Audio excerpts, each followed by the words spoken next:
Before we dive into this incredible story, drop a comment below and tell us where you're watching from. And don't forget to stick around until the end to rate this story from 0 to 10. Now, let's begin. The grand ballroom of the Riverside Manor sparkled under cascading crystal chandeliers that seemed to hold 1,000 stars within their glimmering facets. Champagne flutes clinked together in celebratory toasts, their golden bubbles rising like tiny promises of joy. The air was thick with the mingled scents of gardenias, expensive perfume, and the subtle vanilla notes from the towering wedding cake displayed on a marble pedestal. Maya Richardson stood near the elaborate dessert table, her fingers nervously adjusting the strap of her simple emerald dress. It was the nicest thing she owned, purchased on sale 3 months ago specifically for this occasion. Around her swirled a sea of designer gowns and tailored tuxedos, each outfit probably costing more than her monthly rent. She felt like a sparrow that had accidentally flown into a peacock convention. Her best friend since college, Jennifer, had just married into one of the wealthiest families in Chicago, and Maya was genuinely happy for her. But happiness didn't make her feel any less out of place among the elite guests who spoke casually about their vacation homes in the Hamptons and their recent purchases of vintage wines worth thousands of dollars. Maya took a small sip of champagne, letting the bubbles tickle her nose, and tried to look comfortable. She smiled politely at a passing couple who didn't even glance her way. The live orchestra transitioned into a smooth jazz number, and several couples glided onto the dance floor with practiced elegance. Maya watched them with a mixture of admiration and envy. She'd taken exactly 3 ballroom dance lessons before realizing she had neither the talent nor the budget to continue. Just as she was considering sneaking out to the garden for some fresh air and a moment of solitude, she heard a voice that made her stomach drop. It was him, Brandon Mitchell, her ex-boyfriend, if you could even call him that after only 4 months of dating. He stood near the entrance with his new girlfriend draped on his arm like an expensive accessory. The woman was stunning, with perfectly highlighted blonde hair, a figure that suggested a personal trainer and strict diet, and a red dress that probably cost more than Maya's entire wardrobe. Brandon looked exactly as she remembered. Tall and handsome with that confident smirk that had once made her heart flutter, but now made her feel slightly nauseated. She ducked behind a marble column, her heart racing. Of all the weddings in all of Chicago, he had to be at this one. Maya pressed her back against the cool stone and took a deep breath. She could hear Brandon's voice growing closer, that distinctive laugh he used when he was trying to impress someone. Her mind raced through her options. She could hide in the bathroom for the rest of the reception, but that seemed cowardly and impractical. She could face him head-on with dignity and grace, but the thought of his pitying look, or worse, his smugness, made her cringe. Then she heard something that made her blood run cold. Brandon's voice, now clearly audible, speaking to someone nearby about how he dodged a bullet by breaking up with some girl who had no ambition and no class. Maya didn't need to hear her name to know he was talking about her. Heat flooded her cheeks, a mixture of embarrassment and anger. Without thinking, acting purely on wounded pride and desperate impulse, Maya stepped out from behind the column and grabbed the arm of the nearest man passing by. He was tall, she registered that immediately, and wearing an impeccably tailored charcoal suit that fit him like it had been designed specifically for his broad shoulders and lean frame. Before she could second-guess herself or even look at his face properly, she heard herself speaking in a voice that was surprisingly steady despite her racing heart. "There you are, honey. I've been looking everywhere for you." She pressed herself against the stranger's side, her fingers gripping his arm with perhaps more force than necessary. The man stiffened slightly, and Maya felt a flash of panic. What had she just done? This was insane. She was about to release him and run away when she felt him shift, and his other hand came to rest gently on her waist. His voice, when he spoke, was deep and warm with a hint of amusement that somehow didn't feel mocking. "Sorry to keep you waiting, darling. I got caught up in conversation." Maya finally looked up at his face and nearly forgot to breathe. The man looking down at her with the most striking gray eyes she'd ever seen was perhaps the most handsome person she'd encountered outside of a movie screen. His features were sharp and refined, with high cheekbones and a strong jawline. Dark hair was styled perfectly, not a strand out of place, and when he smiled at her, a slow, knowing smile, she noticed a small dimple in his left cheek. There was something about him that radiated confidence and power, not the showy kind that Brandon always displayed, but something quieter and far more compelling. Before Maya could stammer out an apology or explanation, Brandon's voice cut through her thoughts. "Maya? Is that you?" She turned, forcing her expression into one of pleasant surprise, though her heart was hammering so hard she was sure everyone within 10 feet could hear it. Brandon stood there with his glamorous girlfriend, both of them staring at her with expressions of shock. The girlfriend's perfectly shaped eyebrows were raised in what might have been curiosity or judgment. Maya couldn't tell which. "Brandon." "What a surprise," Maya said, proud of how casual she sounded. The stranger's hand remained on her waist, steady and somehow reassuring. "I didn't know you'd be here." Brandon's eyes flickered from Maya to the man beside her, and she saw something shift in his expression. Recognition, maybe? Or was that respect? His posture changed subtly, straightening as if he'd encountered someone important. "I could say the same," Brandon replied, but his attention was clearly focused on her companion. "I don't believe we've met." "Brandon Mitchell." He extended his hand toward the stranger. The man beside Maya accepted the handshake with an easy confidence. "Alexander Hunt," he said simply. The effect of those 2 words was immediate and dramatic. Brandon's eyes widened almost comically, and his girlfriend let out a small gasp. Even some of the nearby guests turned to look, their conversations pausing mid-sentence. Maya felt Alexander's fingers give her waist a gentle, reassuring squeeze, and she was grateful because she had no idea what was happening or why everyone seemed to recognize this name. "The Alexander Hunt?" Brandon said, his voice climbing slightly in pitch.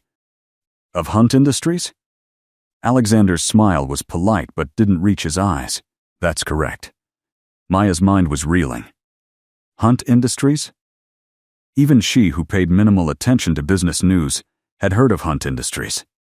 They were one of the largest technology and investment firms in the country, with headquarters in New York and offices in every major city worldwide. Which meant the man whose arm she was clutching, the man she'd randomly grabbed in a moment of panic, was a billionaire, an actual billionaire. She must have made some small sound of surprise, because Alexander glanced down at her, and she saw the amusement dancing in his gray eyes. He was enjoying this, she realized. For some incomprehensible reason, this incredibly wealthy and possibly handsome man was playing along with her impulsive charade. Brandon had recovered some of his composure, though Maya could see the wheels turning in his head. "I had no idea you 2 were together," he said, looking between them. "Maya never mentioned dating anyone when we—" He trailed off, perhaps realizing that bringing up their past relationship wasn't the best strategy when faced with a billionaire. "It's fairly recent," Alexander said smoothly, his thumb tracing a small, casual circle on Maya's waist that sent unexpected shivers up her spine. "Though I feel like I've known Maya forever. Some connections are just instant, don't you think?" The way he said it, looking at her with such warmth and authenticity, almost made Maya believe it herself. She nodded, not trusting her voice, and leaned slightly into him, trying to sell the performance. Brandon's girlfriend, who had been silent until now, finally spoke. "How wonderful for you both," she said, though her smile looked painted on.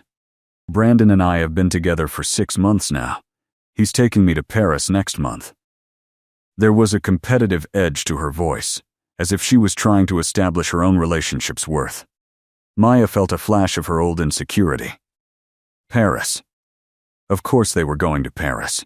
She'd never been anywhere more exotic than a weekend trip to Milwaukee. But before that familiar feeling of inadequacy could take hold, Alexander spoke again, his voice carrying a casual authority that somehow made everything he said sound important without being boastful. "Paris is lovely this time of year," he said pleasantly. Maya and I were just discussing whether to take my jet to the Amalfi Coast next weekend or perhaps spend some time at the estate in Napa. It's difficult to choose. Maya nearly choked on her own breath. His jet? An estate in Napa? She forced herself to maintain a neutral expression, but inside she was screaming. This was getting completely out of hand. She needed to find a way to extract herself from this situation before it spiraled any further. But then she caught the look on Brandon's face, that mixture of surprise and something else. Was that regret? The same Brandon who had told her she lacked sophistication and ambition was now looking at her like she was someone entirely different. It shouldn't have mattered. She shouldn't have cared what he thought, but there was something undeniably satisfying about seeing his smug confidence crack. Just a little. That sounds incredible, Brandon said, and Maya detected a note of forced enthusiasm. Well, we should let you two get back to enjoying the reception. It was great to see you, Maya. And Mr. Hunt, it's an honor. He extended his hand again, and Alexander shook it briefly before returning his attention to Maya with a look that could only be described as adoring. It was completely fake, she reminded herself. This was all an act. But he was very, very good at it. As Brandon and his girlfriend walked away, Maya felt the tension drain from her body, replaced immediately by mortification. The moment they were out of earshot, she stepped back from Alexander, releasing his arm and putting some much-needed distance between them. Her face was burning, and she couldn't quite meet those penetrating gray eyes. "I am so sorry," she began, the words tumbling out in a rush. That was completely inappropriate and insane, and I don't know what I was thinking. I just panicked when I saw my ex, and you were there, and I grabbed you without thinking. And then you played along, which was incredibly kind but also probably very confusing. And I'm just so sorry. I'll understand if you want to call security or press charges or whatever people do when random women accost them at weddings. She finally ran out of breath and looked up at him, expecting anger or at least irritation. Instead, Alexander was smiling. A genuine smile that transformed his already handsome face into something that should probably be illegal. "Breathe," he said gently. "It's fine. Actually, it's the most entertainment I've had at one of these events in years." Maya blinked at him, confused. "You're not angry? Why would I be angry?" He tilted his head slightly, studying her with an intensity that made her self-conscious. "You needed help. I provided it. Though I have to admit, I'm curious about the story behind that rather dramatic rescue." Maya bit her lip, debating how much to explain. Something about Alexander's expression, open and genuinely interested without any judgment, made her want to tell him everything. That was Brandon, my ex-boyfriend. We broke up about 6 months ago.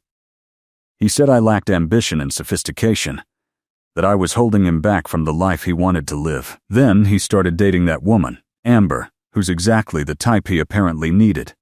I thought I was over it, but seeing them together, looking so perfect, and then hearing him talk about me like I was some kind of unfortunate mistake. She trailed off, shaking her head. "It's stupid, I know. I shouldn't care what he thinks." "It's not stupid," Alexander said firmly.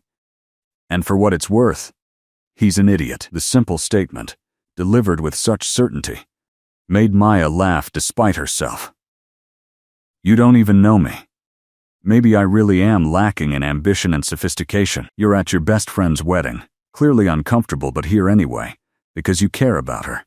You stood up for yourself when you could have hidden, and you have enough self-awareness to recognize when you've done something impulsive." Alexander's smile turned slightly mischievous. Plus, anyone who can think that quickly on their feet and rope a complete stranger into a fake relationship has plenty of ambition in my book. Maya felt warmth spread through her chest at his words. It had been a long time since someone had said anything that genuinely made her feel good about herself.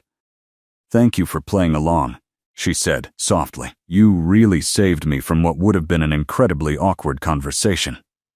My pleasure, Alexander replied.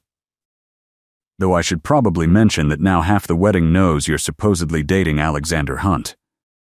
Your friend Jennifer is going to have questions. Maya's eyes widened in horror. She hadn't thought about that. Jennifer would absolutely hear about this, probably within the next 10 minutes, knowing how fast gossip traveled at events like this. Oh no, she groaned. Jennifer's going to think I've lost my mind. Or she'll think you've upgraded significantly from Brandon Mitchell, Alexander suggested with a grin. Before Maya could respond, a distinguished older gentleman approached them, his silver hair perfectly groomed and his tuxedo clearly custom-made. He nodded respectfully to Alexander. Excuse me, Mr. Hunt. I don't mean to interrupt, but I wanted to introduce myself. Thomas Brennan. I'm on the board of Brennan Financial. I've been hoping to discuss potential partnership opportunities with Hunt Industries. Alexander's expression remained pleasant, but Maya noticed a slight tension in his shoulders.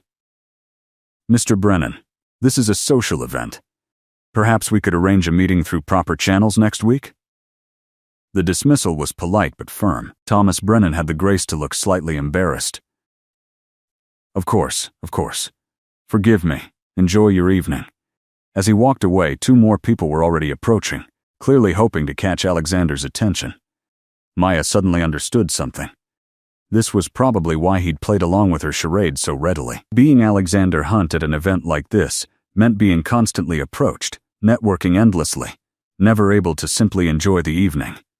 Having a girlfriend, even a fake one, provided a convenient excuse to avoid unwanted business conversations. Does this happen often? She asked quietly. Alexander sighed, a tired sound that made him seem suddenly more human and less like the untouchable billionaire everyone else saw every single event. Sometimes I think people forget that these gatherings are supposed to be celebrations, not networking opportunities. It's exhausting. Maya made a decision. If he'd helped her avoid awkwardness with Brandon, she could return the favor. As another eager-looking businessman started heading their way, she stepped closer to Alexander and took his hand, lacing her fingers through his. His hand was warm and strong, and she tried not to think about how perfectly her smaller hand fit in his. What are you doing? Alexander asked, surprise flickering across his features. Returning the favor, Maya said. Come on, boyfriend. Let's dance. She tugged him toward the dance floor before he could protest, though she wasn't sure he would have. The orchestra was playing a slow, romantic melody, and Maya suddenly realized she'd perhaps not thought this through completely. Dancing with Alexander meant being close to him, meant his arms around her, meant pretending an intimacy she definitely wasn't prepared for. But it was too late to back out now. Alexander pulled her gently into his arms, one hand settling on her waist while the other held her hand properly. He moved with the kind of practiced ease that suggested extensive dance lessons, probably from childhood. Maya tried to follow his lead, grateful that the steps were simple enough that she wouldn't embarrass herself completely. You're a good dancer, Alexander murmured, his breath warm against her ear. I'm really not, Maya admitted. I'm just following your lead. You make it easy. That's the secret to good partnership, he said. Finding someone whose strengths complement your weaknesses. There was something in his tone that suggested he wasn't just talking about dancing. Maya looked up at him, finding his gray eyes already fixed on her face. This close, she could see tiny flecks of silver in his irises and the faint lines at the corners of his eyes that suggested he smiled often, despite the serious persona he projected. Why did you really play along earlier? She asked. You could have just walked away, let me deal with my own mess. Alexander was quiet for a moment, guiding her through a gentle turn before answering. Honestly? Because you looked terrified but determined, and there was something admirable about that. And because your ex is the type of man I've encountered too many times in business circles, all superficial charm and status obsession with no real substance. I enjoyed watching his face when he realized you'd supposedly traded up. Maya laughed, the sound genuine and light. That's kind of petty. I prefer to think of it as justice. Alexander countered with a grin. Besides, you're doing me a favor too. See that woman in the purple dress who keeps looking over here? Maya glanced discreetly and saw a woman who looked to be in her 40s, elegant and clearly interested in getting Alexander's attention. Who is she? Caroline Westworth. She's been trying to set me up with her daughter for the past 6 months. Very persistent. Having a girlfriend, even a temporary fake one, is remarkably useful. Maya felt a little flutter of something she refused to identify as disappointment. Of course, this was just mutually beneficial pretense. What had she expected? They swayed together in comfortable silence for a few moments, and Maya found herself relaxing into his embrace. It had been a long time since she'd felt this kind of connection with someone, even if it was artificial. The warmth of his hand on her waist, the subtle scent of his cologne, something woodsy and expensive. The way he looked at her like she was the only person in the room. It was intoxicating and dangerous because none of it was real. The song ended, transitioning into something more upbeat, and couples around them either left the floor or adjusted to the new rhythm. Alexander kept holding her, making no move to step away. Should we? Maya started, but before she could finish, Jennifer appeared beside them, her wedding dress a spectacular creation of lace and silk, her eyes wide with curiosity and delight. Maya Richardson. Jennifer practically squealed, grabbing Maya's free hand. You've been holding out on me. Alexander Hunt? The Alexander Hunt? And you didn't tell me you were dating someone? Maya opened her mouth, prepared to confess the whole ridiculous story, but Alexander spoke first, his voice smooth and convincing. That's my fault, I'm afraid. I asked Maya to keep our relationship quiet until we were sure it was serious. With my public profile, dating becomes complicated quickly. But I think we're past worrying about that now. He smiled at Maya with such warmth that she almost believed him herself. Jennifer looked between them, her expression shifting from surprise to something more calculating and knowing. She'd been Maya's best friend for 8 years. She could read Maya better than anyone, but whatever she was thinking, she kept it to herself, instead pulling Maya into a tight hug. I'm so happy for you, Jennifer whispered in her ear. We need to talk later, but seriously, he's gorgeous. And the way he looks at you is... She pulled back, with a meaningful smile. Before Maya could respond, Jennifer's new husband appeared, slipping his arm around his bride's waist. Sweetheart, your mother wants photos with the entire bridal party. Jennifer made a face but nodded. Duty calls. But you two, she pointed at them with mock sternness. Don't leave without saying goodbye. I want details. As the newly married couple walked away, Maya felt reality crashing back down. She's going to want the whole story, she said quietly. And I'm a terrible liar. Especially to Jennifer. She'll see right through this. Then, tell her the truth, Alexander suggested. She's your best friend. She'll understand, and then everyone will know I grabbed a random stranger and pretended he was my boyfriend to make my ex jealous. That's so much better, Maya said sarcastically. Alexander's expression turned thoughtful. Or you could tell her the truth, but we could continue the pretense for everyone else. For tonight at least. Let Brandon think what he thinks, avoid the gossips and social climbers, and tomorrow, we go back to being strangers. No harm done. It was a reasonable suggestion. Logical even. But the thought of going back to being strangers made Maya feel unexpectedly sad. She mentally shook herself. She'd known this man for less than an hour. She had no right to feel anything about him beyond gratitude for his kindness. Okay, she agreed.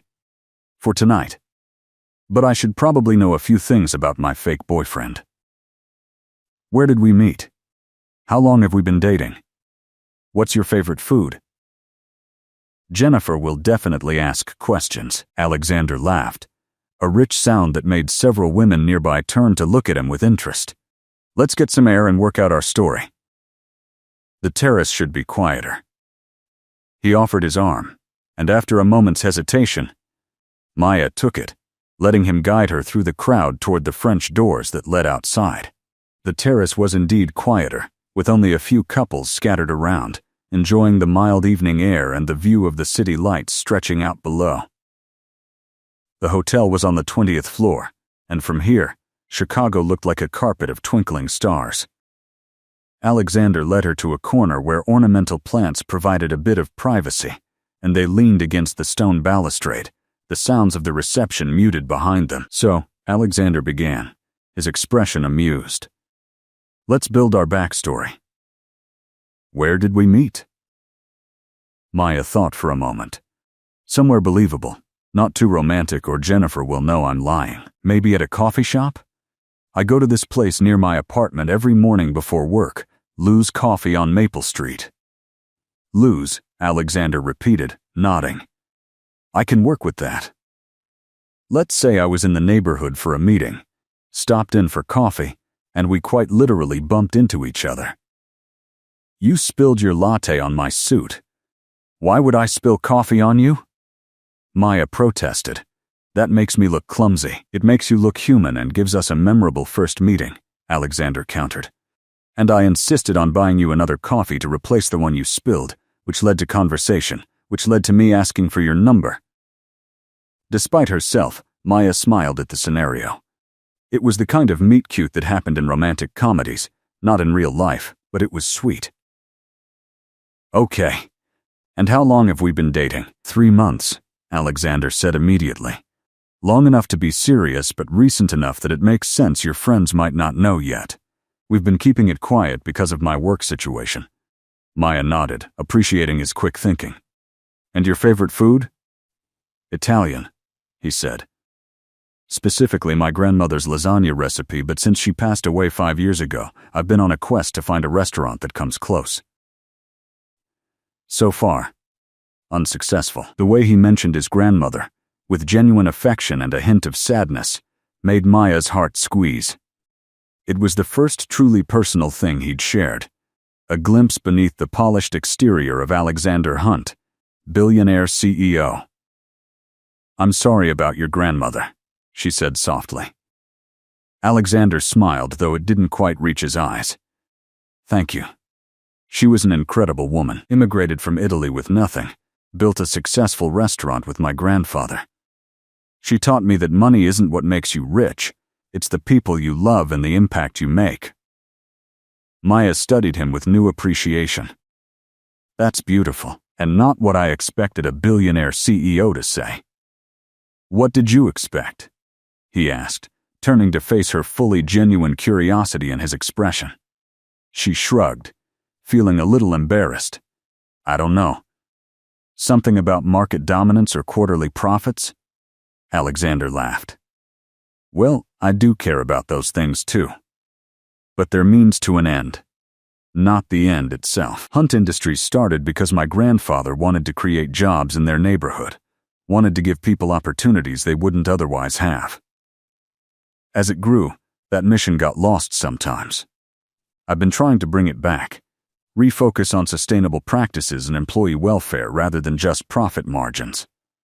It doesn't always make me popular with the board, but it helps me sleep at night. Maya realized she was staring at him, with what was probably an incredibly sappy expression, but she couldn't help it. Everything she thought she knew about wealthy businessmen was being challenged by this man who seemed genuinely kind and thoughtful beneath his polished exterior. What about you? Alexander asked, pulling her from her thoughts. What's your story, Maya Richardson? Besides having terrible taste in ex-boyfriends, of course. She laughed at that, then took a breath, deciding to be honest. I'm an elementary school teacher, 3rd grade. I work at Lincoln Elementary on the south side. It's not glamorous, and it definitely doesn't pay well, but I love it.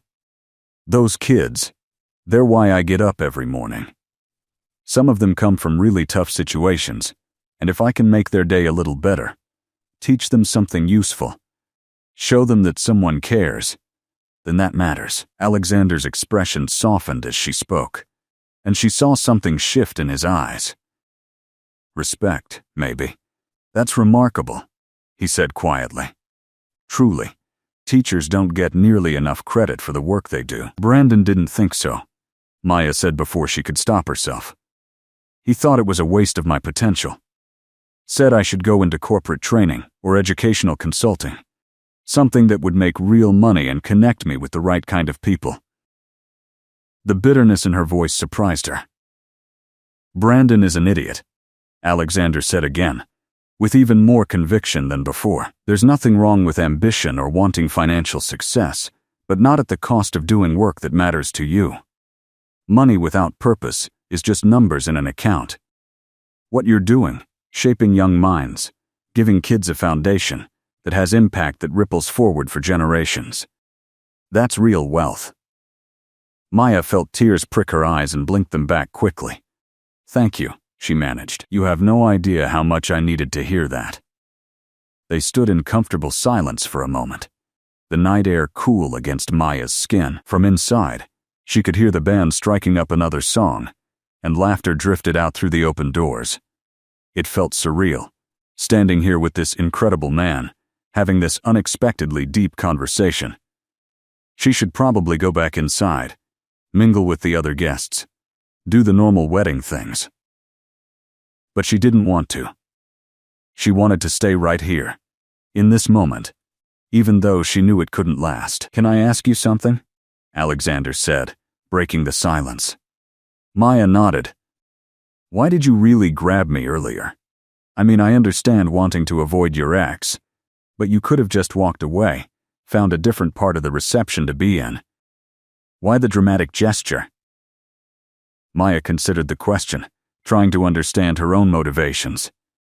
Because I was tired of running, she finally said. For 6 months, I've been making myself smaller, questioning everything about my choices in my life, because Brandon made me feel like I wasn't enough. And then I heard him talking about me like I was pathetic. And something just snapped. I didn't want to hide anymore.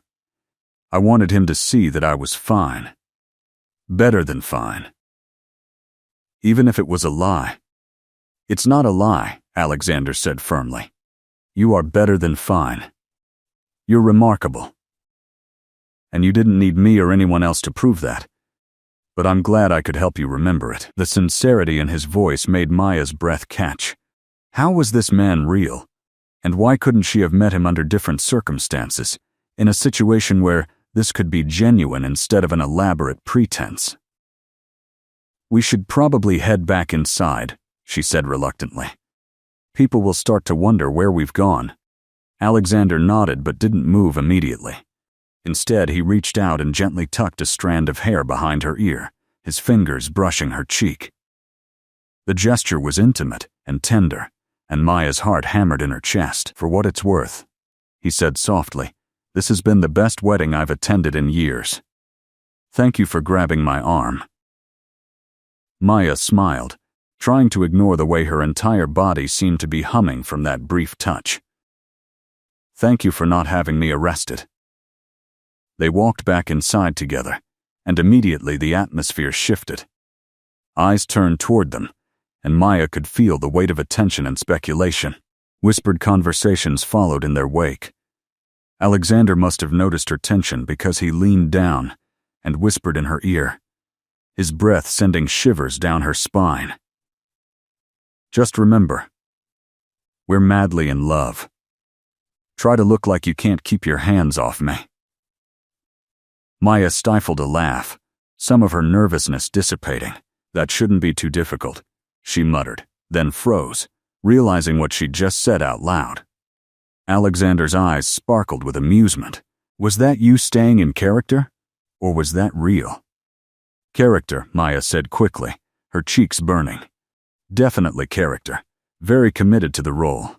Of course, Alexander agreed, but the smile playing at his lips suggested he didn't quite believe her. The rest of the evening passed in a blur of introductions and performances. Alexander kept Maya close, his hand often resting on her lower back or holding hers. To any observer, they looked like a couple completely smitten with each other. And the scary part, Maya realized, was that she wasn't entirely acting anymore. She genuinely enjoyed his company, his sharp wit and surprising humor. The way he listened when she talked, really listened, like her opinions and stories mattered. The way he deflected attention from himself to make her feel included in conversations with people far wealthier and more influential than she'd ever imagined meeting. Brandon and his girlfriend kept their distance, though Maya caught Brandon staring several times with an expression she couldn't quite read. Regret? Disbelief? She found she didn't care much anymore. Alexander was right. She'd wasted enough time worrying about what Brandon thought. The evening wore on, and eventually, guests began to depart. Jennifer and her new husband were preparing to leave for their honeymoon, and Maya knew she needed to say goodbye to her best friend. She found Jennifer in the bridal suite, changing out of her elaborate wedding gown into a stylish traveling outfit. The moment Jennifer saw Maya, she squealed and pulled her into the room, shutting the door behind them. "Okay, spill everything right now," Jennifer demanded, her eyes bright with curiosity. Alexander Hunt. Maya. Alexander freaking Hunt. How did this happen? When? Why didn't you tell me? Maya took a deep breath. She'd promised herself she'd tell Jennifer the truth, and she would, even if it was embarrassing. "Jen, I need to tell you something, and you have to promise not to judge me." Jennifer's expression immediately shifted to concern. "Of course. What's wrong?" So Maya explained everything. The panic at seeing Brandon, the impulsive grab, Alexander's unexpected willingness to play along. Jennifer listened without interrupting, her expression cycling through surprise, amusement, and something that looked like admiration. When Maya finished, she waited for her friend's reaction, half expecting laughter or scolding. Instead, Jennifer grinned. "That's the most romantic and ridiculous thing I've ever heard. It's not romantic. It's mortifying," Maya protested. "I grabbed a complete stranger and dragged him into a fake relationship. And he's a billionaire, Jen. A billionaire. He probably thinks I'm insane." "He doesn't think you're insane," Jennifer said with confidence. "I saw the way he looked at you, Maya. That wasn't acting. Or if it was, he deserves an Oscar." Maya shook her head. "He was being nice, helping me out of an awkward situation. Nothing more." Jennifer gave her a knowing look. "If you say so. But for the record, I think you should give him your real number before the night ends. Just in case." "Why would I do that?" Maya asked, confused. "We agreed this was just for tonight. Tomorrow we go back to our regular lives. Because life is short, and genuine connections are rare, and you'd be stupid to let this one slip away," Jennifer said bluntly. "I know you, Maya. I've known you for 8 years. I've never seen you light up the way you did tonight when you were with him.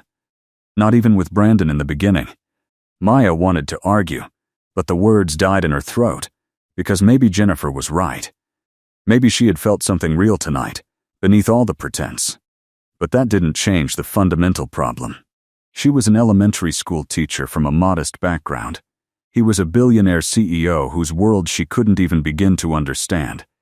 It was like something out of a fairy tale, and fairy tales didn't happen in real life. Jennifer seemed to read her thoughts. "Stop overthinking," she said firmly. "Just see what happens. What's the worst that could happen? He says no thanks? Then you're exactly where you are now. But if you don't try, you'll always wonder." Before Maya could respond, someone knocked on the door, calling for Jennifer. Her friend squeezed Maya's hands one more time. "Promise me you'll at least consider it," Jennifer said. Maya nodded, not trusting her voice. Jennifer hugged her tightly, then swept out to rejoin her husband, leaving Maya alone with her chaotic thoughts. When Maya returned to the reception hall, now significantly emptier than before, she found Alexander waiting for her near the entrance. He'd loosened his tie slightly, and a few strands of his perfectly styled hair had fallen forward, giving him a more relaxed, approachable appearance. "Ready to head out?" he asked. "I can give you a ride home if you'd like." Maya hesitated. Accepting felt like extending the evening, prolonging the inevitable moment when this fantasy would end. But the alternative was taking an expensive Uber ride across the city, and her teacher's salary made that option less than appealing. "That would be great, thank you," she said. Alexander's car turned out to be a sleek black Mercedes, understated but clearly expensive. A driver was waiting, and he opened the door for Maya with professional courtesy. She slid into the leather seat, and Alexander followed, the door closing them into the quiet, intimate space. As the car pulled away from the hotel, Maya gave the driver her address, self-consciously aware of how modest her neighborhood would seem compared to wherever Alexander lived. They drove in silence for a few minutes, the city lights sliding past the windows. Maya searched for something to say, some way to acknowledge the evening and thank him properly, but everything that came to mind sounded inadequate or awkward. Alexander spoke first. "Can I confess something?" Maya turned to look at him, curious. "This may sound strange, but tonight was one of the best evenings I've had in years, and I know it started as a charade, but I genuinely enjoyed spending time with you, Maya. You're smart and funny and refreshingly honest." Maya's heart was doing complicated gymnastics in her chest. "I enjoyed spending time with you too," she admitted. "More than I expected to, honestly. You're not what I thought a billionaire CEO would be like." "What did you think I'd be like?" he asked with a half smile. "Arrogant, disconnected, only interested in money and power?" "Maybe," Maya said sheepishly. "But you're none of those things. You're kind and thoughtful, and you actually listen when people talk. That's rarer than you might think." Alexander was quiet for a moment, and when he spoke again, his voice was softer, more vulnerable than she'd heard it all evening. "Most people see the title and the money before they see me. It's refreshing to meet someone who doesn't care about any of that." "I wouldn't say I don't care," Maya teased gently. "Your jet to the Amalfi Coast sounded pretty nice." He laughed, the sound filling the car's interior. "I did lay that on a bit thick, didn't I? For what it's worth, I do actually have a house in Napa. The jet was an exaggeration." "So you're only moderately wealthy? Not obscenely wealthy?" Maya joked. "I'm devastated. I might have to break up with my fake boyfriend." "Please don't," Alexander said, and there was something in his tone that made it sound less like a joke and more like a genuine request. "I've grown quite attached to my fake girlfriend." Maya's breath caught. The car was slowing down, she realized. They were already on her street, approaching her modest apartment building.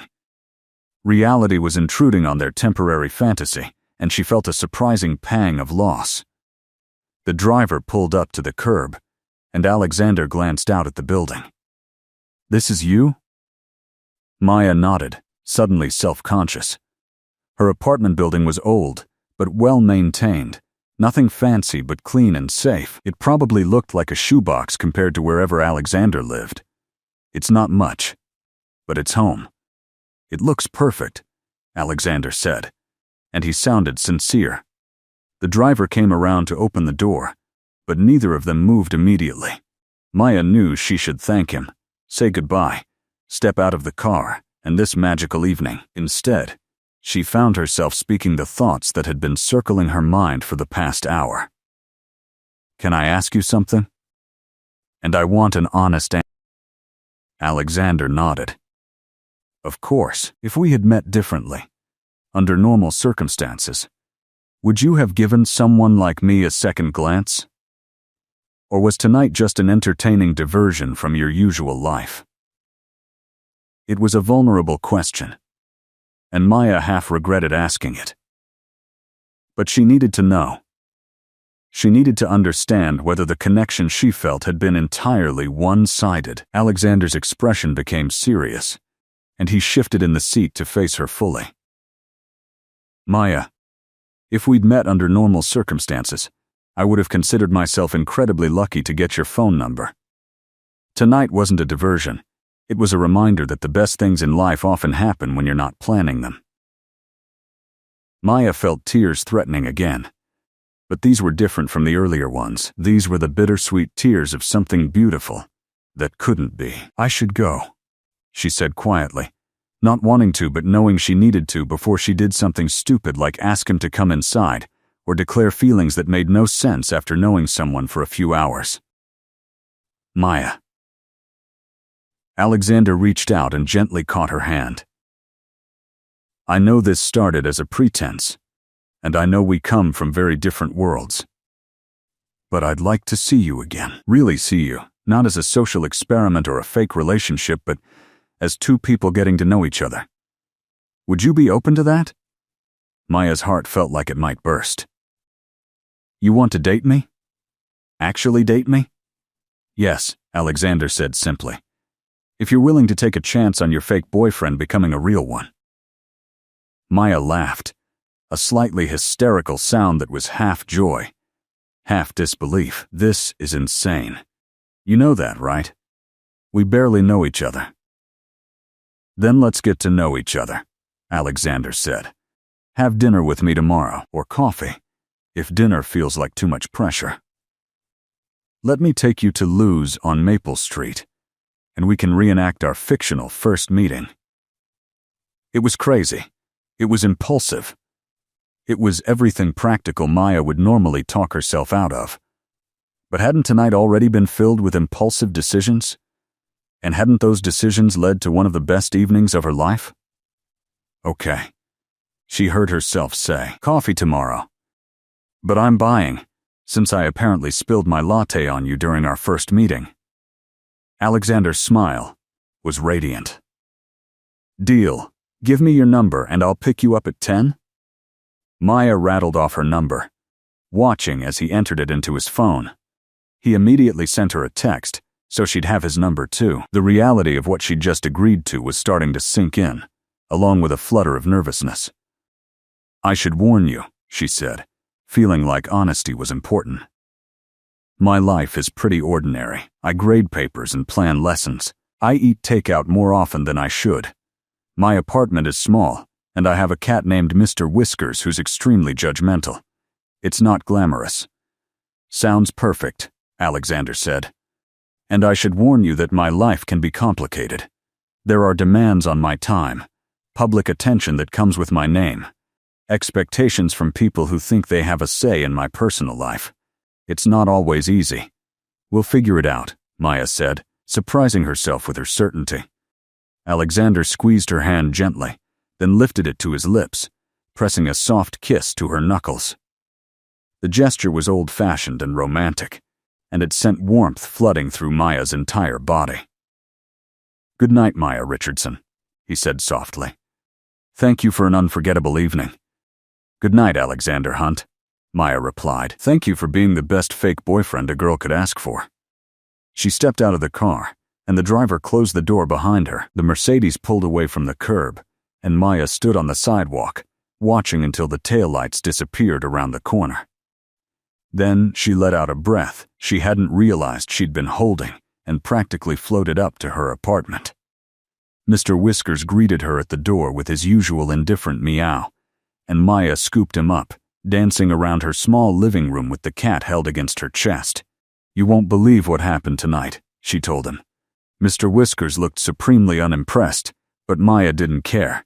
She set him down and pulled out her phone, looking at the new contact she'd added.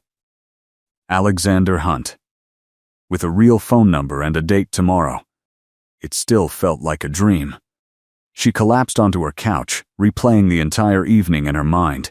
From that moment of panic when she'd grabbed Alexander's arm, to their dance, to their conversation on the terrace, to that final moment in the car when he'd asked to see her again. It was like something out of a romance novel, the kind of story that didn't happen to ordinary people like her.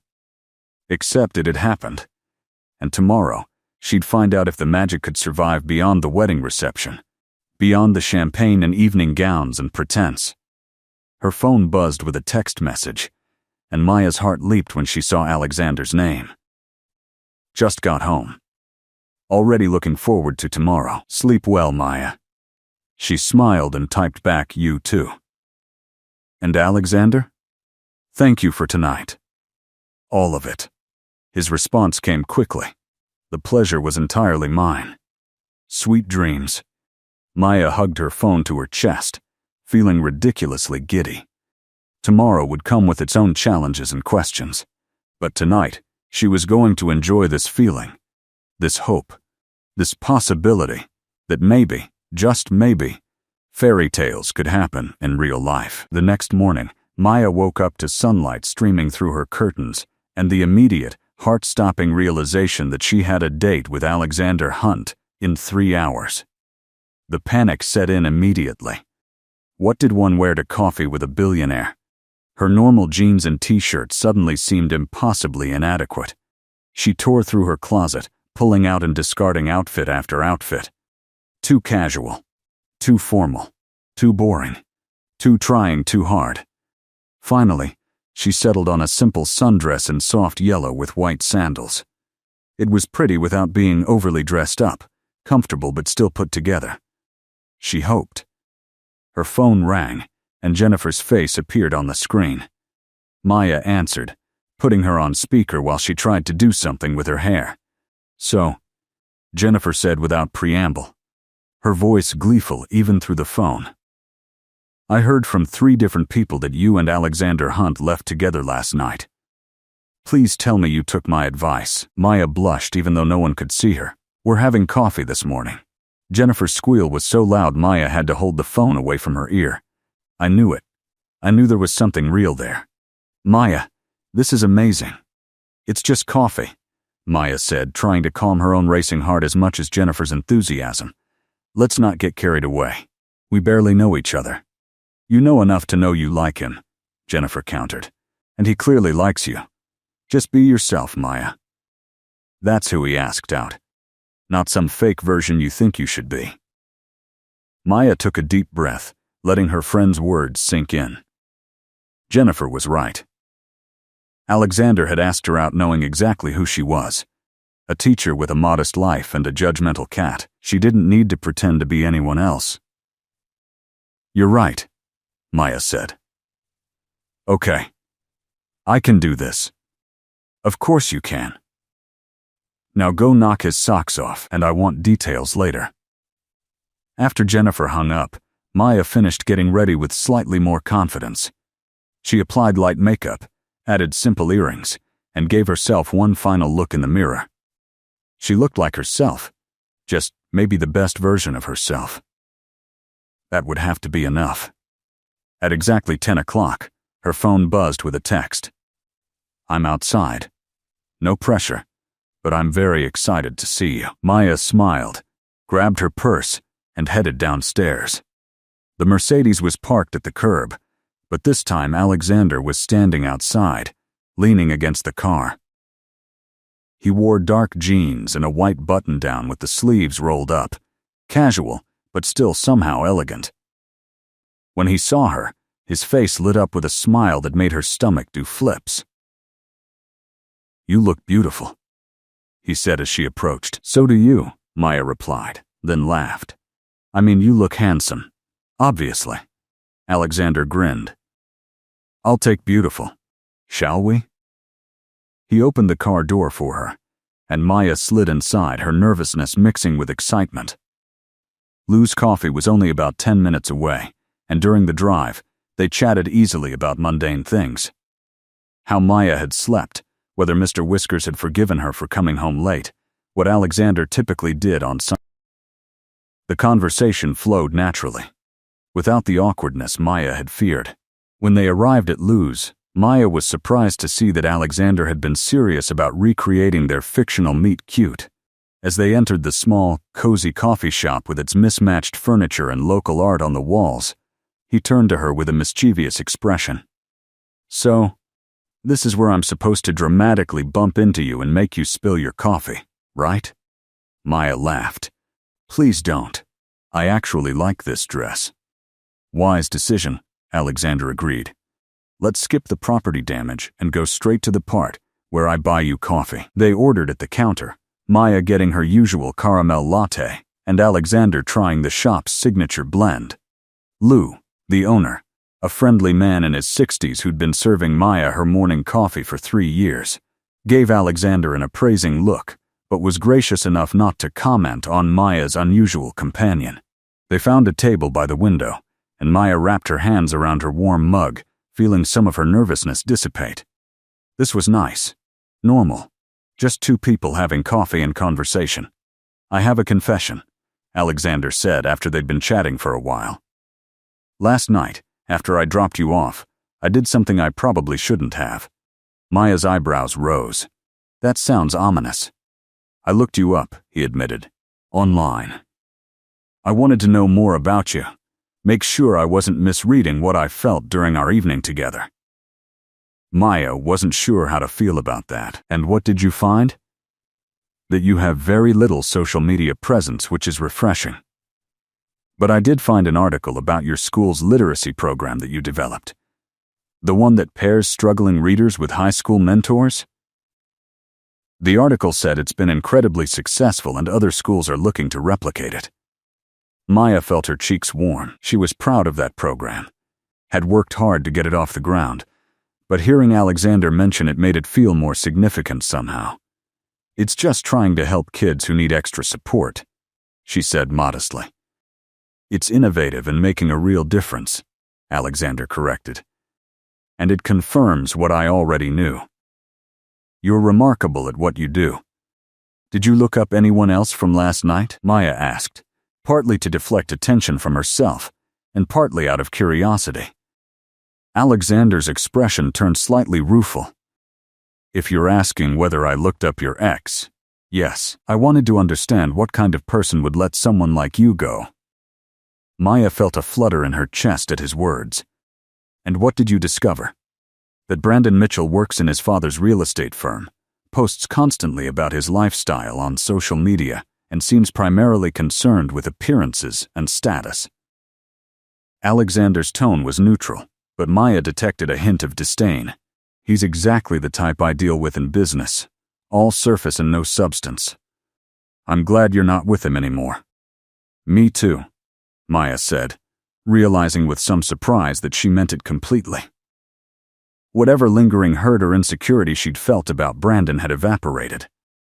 She'd spent 6 months questioning herself, wondering if he was right about her lacking ambition and sophistication. But sitting here with Alexander, who valued her work and her character over superficial achievements, she finally saw clearly that Brandon's judgment said everything about him, and nothing about her actual worth.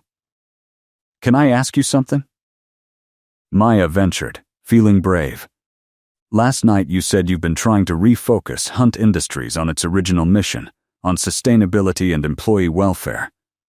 Has that been difficult? Alexander leaned back in his chair, considering the question. Extremely. When my grandfather passed and I took over as CEO 5 years ago, the company had grown massive. We were profitable, but at the cost of things that mattered. Employees were overworked and underpaid. We were cutting corners environmentally because it was cheaper. I started making changes, and I faced resistance from board members who only cared about quarterly earnings. I've had to replace several people, fight battles that would have been easier to avoid. But it's been worth it. Employee satisfaction is up, turnover is down, and we're actually more profitable now than we were before, proving that doing the right thing and doing well in business aren't mutually exclusive. Maya listened, fascinated. This was a side of Alexander the public probably never saw, the struggles and convictions behind the headlines. That takes real courage, she said. It would have been easier to just maintain the status quo. Easier, yes. But I wouldn't have been able to look at myself in the mirror, Alexander replied. My grandparents built something meaningful. I owe it to their legacy, and to every person who works for Hunt Industries to make sure we're a force for good, not just another corporation extracting value. They talked for over 2 hours, their coffee growing cold as conversation ranged from serious topics to silly stories. Maya told him about the time one of her students tried to smuggle an entire litter of puppies into class for show and tell. Alexander shared a story about accidentally starting a minor international incident during his first year as CEO by unknowingly insulting a cultural custom during negotiations in Japan. The more they talked, the more Maya felt that initial connection deepening. Alexander was smart and driven, yes, but also funny and self-deprecating. He asked genuine questions about her work and seemed sincerely interested in her answers. He didn't try to impress her with his wealth or connections.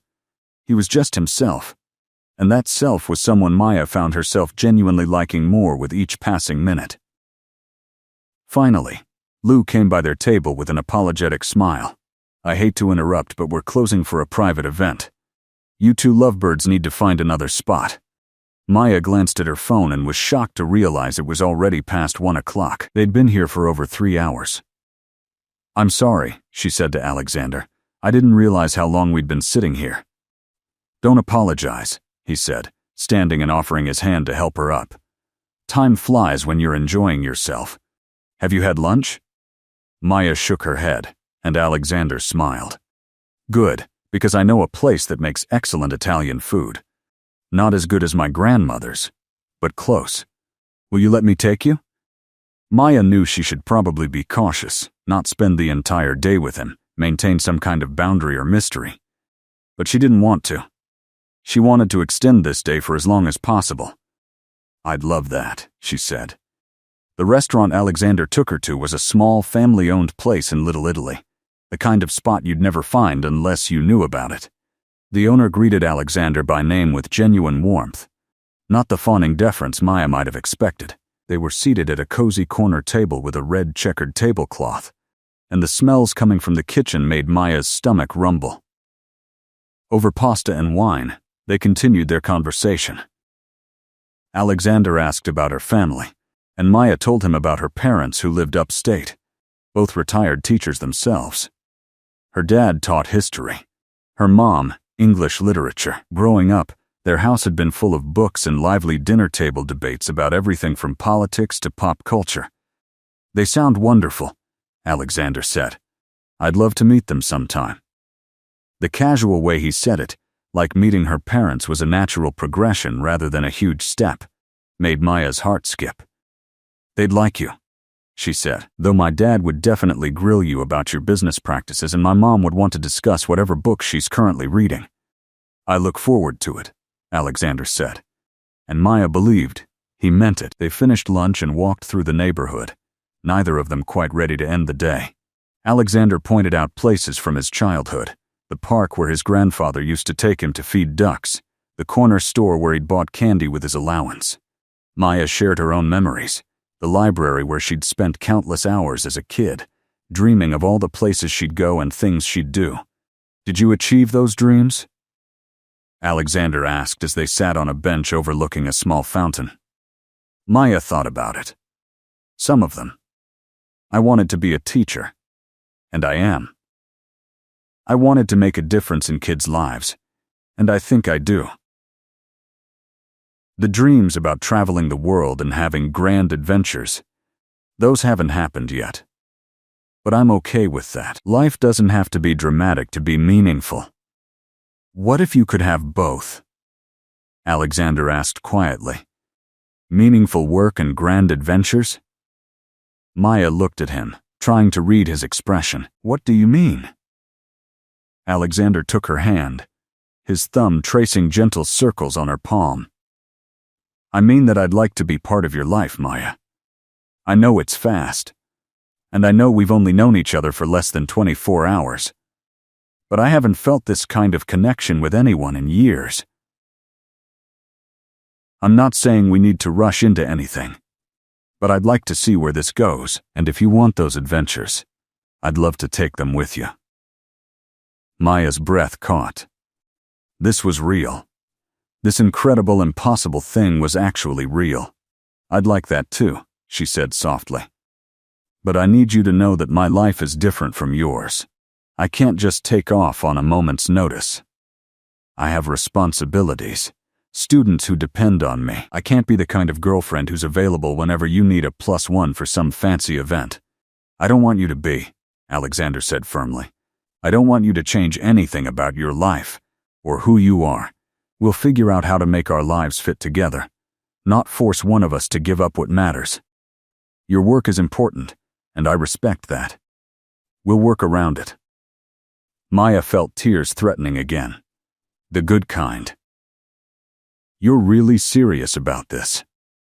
"Completely serious. Alexander confirmed. I know the circumstances of how we met were unusual, but sometimes the best things in life happen in unexpected ways. You grabbed my arm at a wedding, and now I can't imagine not having you in my life. Maya laughed through her tears. That's possibly the weirdest romantic declaration I've ever heard. But effective? Alexander asked hopefully. Very effective, Maya confirmed. Alexander's smile was brilliant, and then he was leaning closer, his hand coming up to cup her cheek. Maya's heart was racing as she closed the distance between them, and when their lips met, it felt like the most natural thing in the world. The kiss was gentle and sweet, full of promise and possibility. When they finally pulled apart, both slightly breathless, Alexander rested his forehead against hers. I should probably tell you, he murmured, that there's going to be media attention. When it comes out that I'm dating someone, there will be articles and photos, and probably some unwelcome scrutiny. I'll do everything I can to protect your privacy, but it might get uncomfortable sometimes. Maya had already considered this, during those moments when practical reality intruded on her romantic bubble. I can handle it, she said with more confidence than she felt. Though you might need to help me develop a thicker skin. I'm not used to people caring about my personal life. We'll handle it together, Alexander promised. They spent the rest of the afternoon exploring the city, just enjoying each other's company. As the sun began to set, painting the sky in shades of orange and pink, Alexander drove Maya back to her apartment. At her door, he kissed her again, longer this time, deeper, until Maya felt like she might melt into the floor. When can I see you again? He asked when they finally broke apart. Maya pulled out her phone and checked her calendar.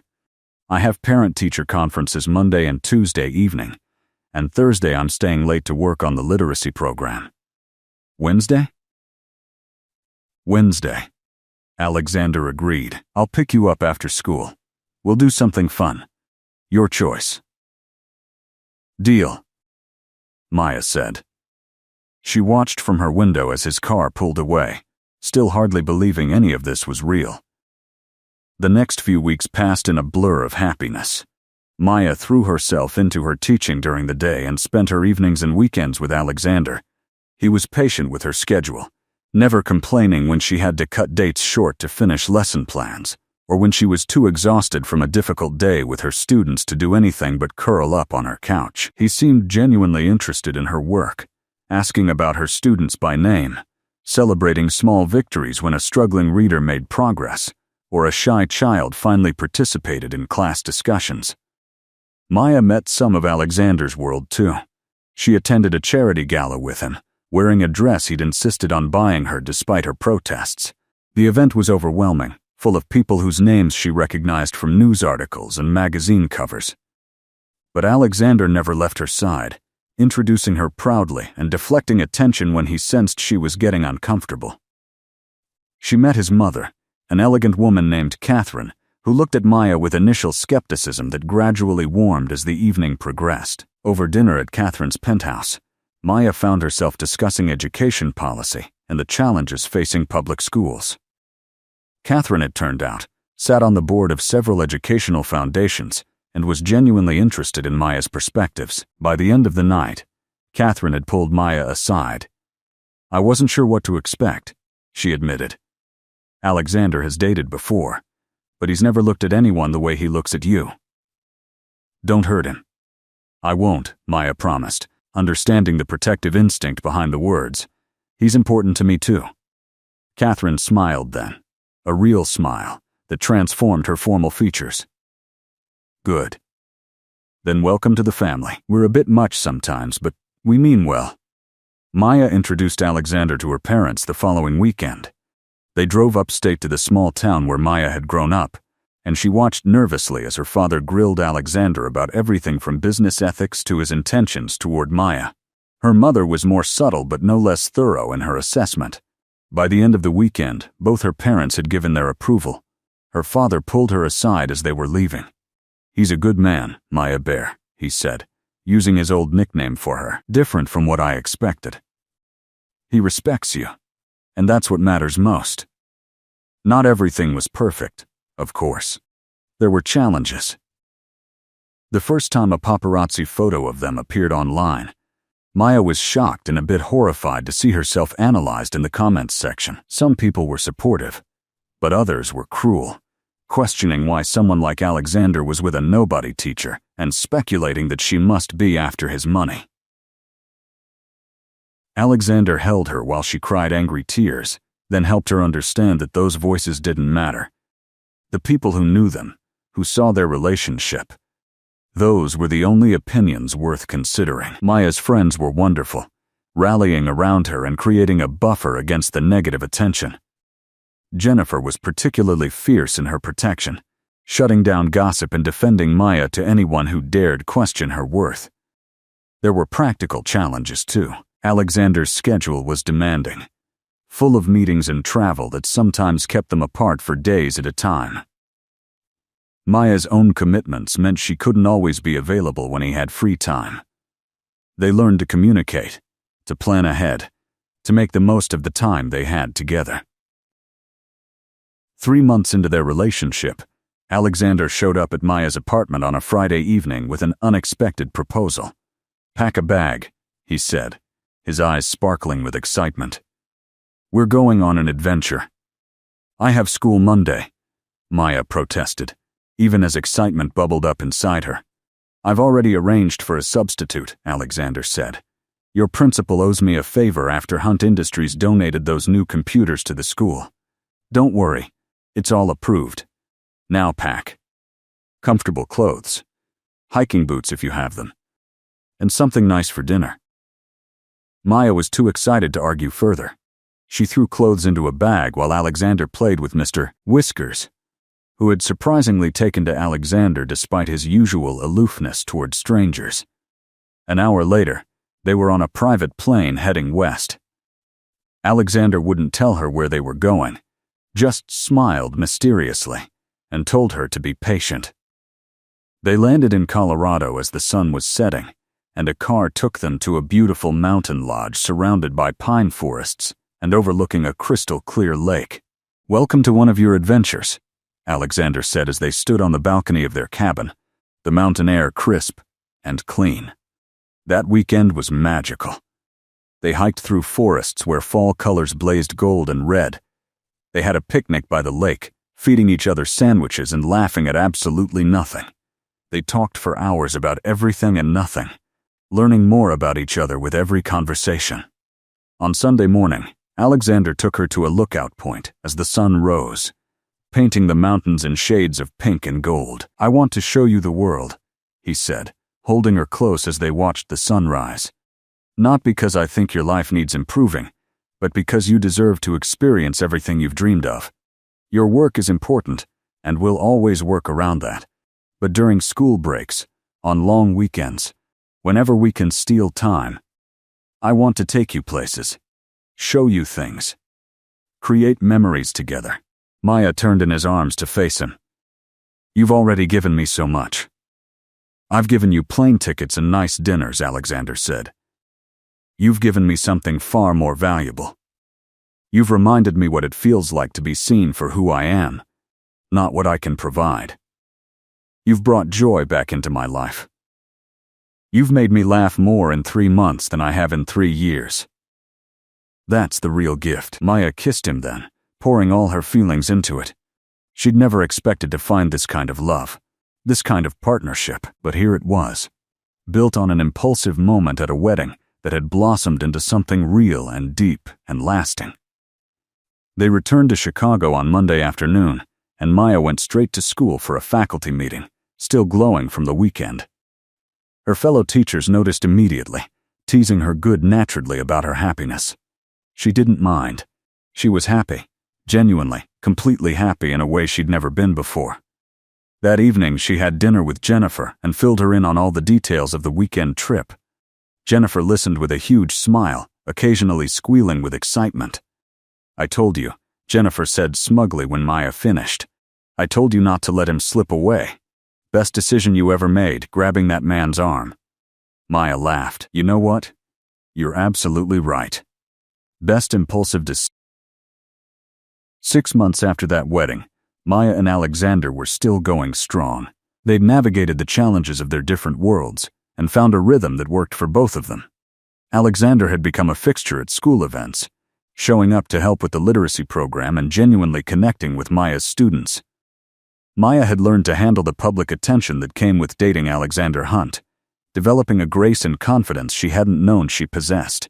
They'd traveled together during Maya's spring break, spending 2 weeks exploring Italy, eating amazing food and visiting the village where Alexander's grandparents had been born.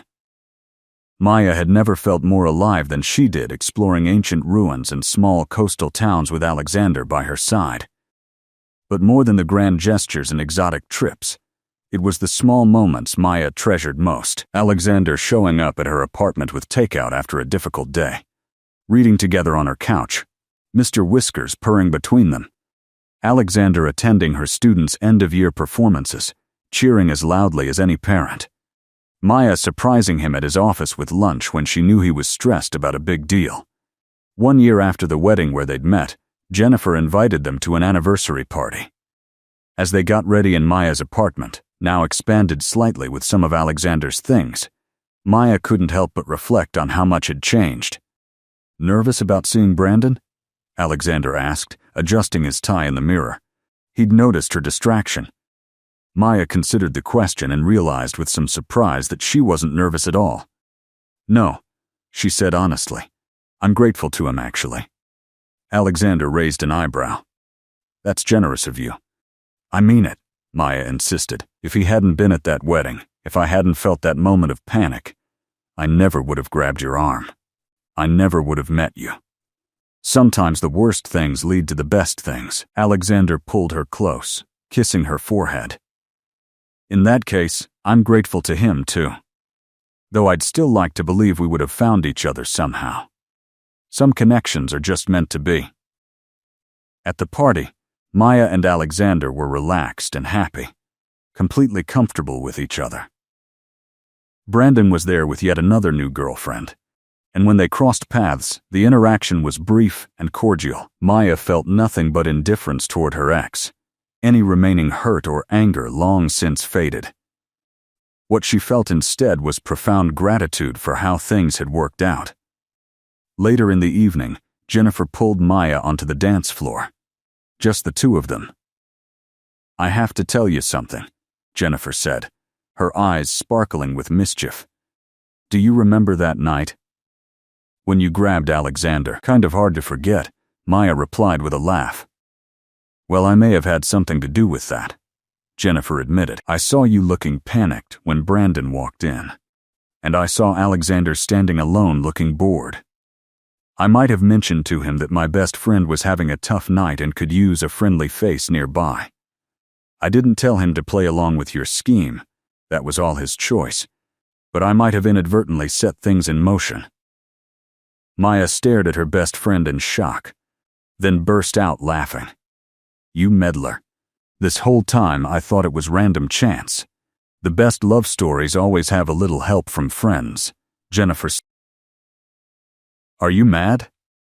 Maya hugged her tightly. "I could never be mad about something that brought me this much happiness. Thank you, Jen, for everything." As the evening wound down, Alexander found Maya on the balcony, looking out at the city lights just as she had a year ago at this same venue. He wrapped his arms around her from behind, and she leaned back into his embrace. "What are you thinking about?" he asked. "About how much can change in a year," Maya said. "How one impulsive moment can alter the entire trajectory of your life. A year ago, I was hiding from my ex, feeling small and inadequate.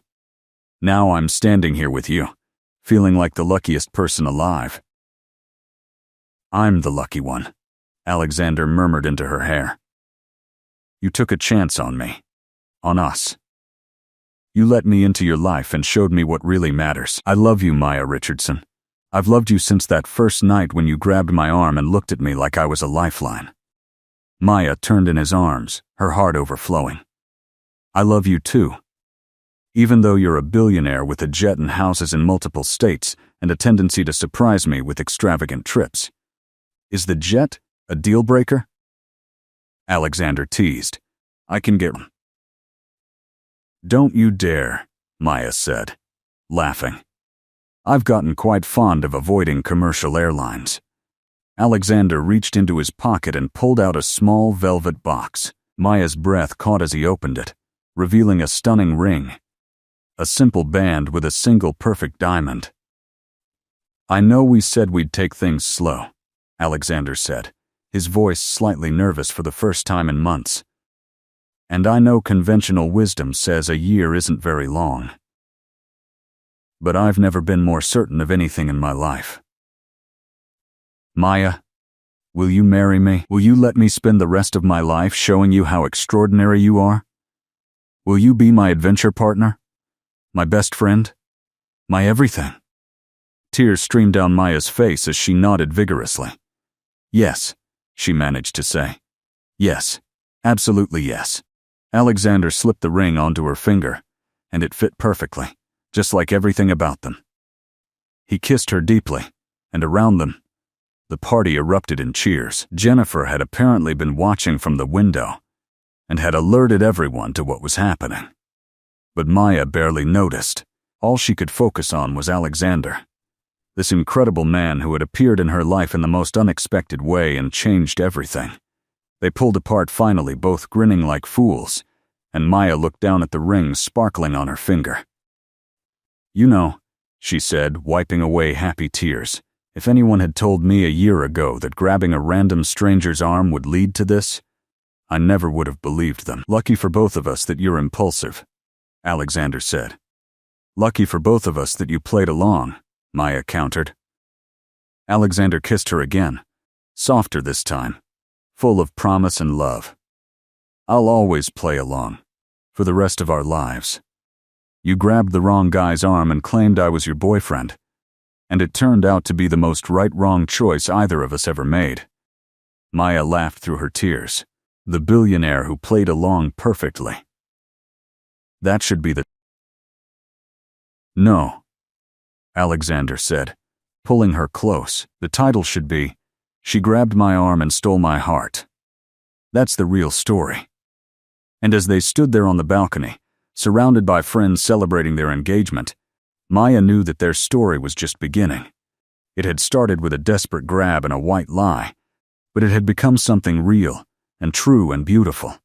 Sometimes the best love stories begin with the most unexpected moments, and sometimes grabbing the wrong person turns out to be exactly right. The end. Drop a comment with your rating from 0 to 10 and tell us which part was your favorite. Thanks for reading.